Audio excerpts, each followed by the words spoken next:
وعادت سما المصري من كام يوم بالظبط من السجن. طب هي كانت دخلت وطلعت صح؟ صح، قبل كده دخلت وطلعت من السجن وقالت خلاص كده، وبعدين حصل حاجه راحت داخله السجن تاني، ويعني قعدت سنه فيه تقريبا ولسه طالعه من كام يوم. طب هي راحت في ايه وجت من ايه وايه القصه كلها؟ هتعرفها دلوقتي. اول حاجه خالص، سما المصري دي ظهرت في فيلم اسمه واحدة ونص، ونزلت اخبار قبلها او اعلانات قبلها كتير جدا في الجرايد ان دي اصلا خريجة اداب قسم انجليش تقريبا، وبعد كده هي اشتغلت راقصة حوار كده. والفيلم اصلا بيتكلم عن صحفية شغالة رقاصة، فيلم اللي هي انتجته بنفسها.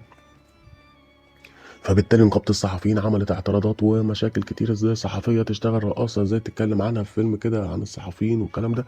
فخدت شهرة وقتها. بعدين بعد ثورة يناير لما حصلت، هي بدأت تتكلم في السياسة، بدأت تهاجم الإخوان المسلمين، هاجمت مرتضى منصور. بدأت تتكلم في الكورة وتهاجم الزمالك وتهاجم إدارة الزمالك اللي هو برضو المحامي مرتضى منصور. فيعني موضوع كتير جدا.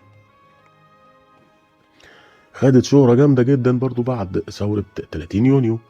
بدأت تعمل حاجات كتير واشتهرت طبعا باللايفات الجريئة جدا، اللي هي كانت بتقول أنا بعمل فيها عرض أزياء لللبس بتاعي. لكن طبعا الكلام ده ما عجبش ناس ولا عجبني بصراحة، فبالتالي حصل بلاغات ضدها. الاتهامات اللي كانت موجهة ليها بقى التحريض على الفسق والفجور، نشر فيديوهات خادشة للحياء والإغراء وإلى آخره، والتعدي على المبادئ والقيم الأسرية في المجتمع المصري. وبعد كده اتعمل لها مجموعة قضايات وتم الإفراج عنها. لكن بعد كده دخلت الحبس تاني، لأن في بلاغات كانت متقدمة عنها أو ضدها من ريهام سعيد والمحامي مرتضى منصور.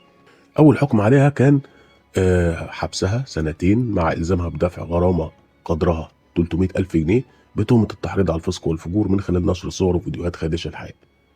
هي استأنفت على الحكم ده، ويعني المحكمة أيدت الحكم بتاع 2. محكمة النقض بقى رجعت القضية تاني، حصل نقض ورجعت القضية تاني على سما المصري، وتم الحكم ب3 سنين وغرامة 400,000 جنيه يعني بدل من 2 يعني.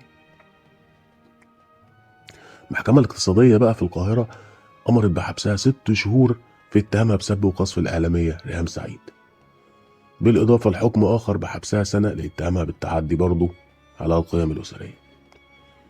المحامي سما المصري طلب بقى من القضاء الإداري بإخلاء سبيلها لأنها نفذت ال3 أحكام اللي عليها كاملين. طبعا هتقول ريهام سعيد راحت تصالحت معاه. ريهام سعيد قالت أنا اتصالحت معاه، لكن محامي ريهام سعيد لما راح المحكمة اتصالح عن الشق المدني وما طلبش إن المحكمة تسامحها في الشق الجنائي اللي هو في الحبس، يعني الشق بتاع التعويض نزل بس عنه.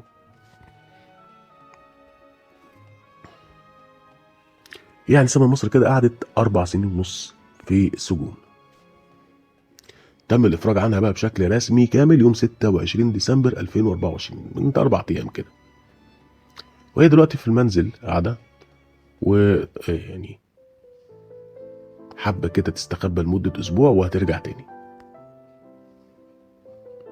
هترجع تاني بقى بأنهي شكل وكده؟ انا اعتقد ان هو بالشكل اللي طلعت بيه من سنه بالظبط قبل ما ترجع للحبس تاني. لان كانت محكمه النقض وقتها بعد ما طلعوها بعد 3 سنين كانت زادت العقوبه، او في سنه تانية كانت عامله نقض عليها ورجعتها تاني. يعني كانت فاكره ان النقض هيلغي الحكم، لكن محكمه النقض ايدت الحكم فرجعت تاني كملت السنه بتاعتها.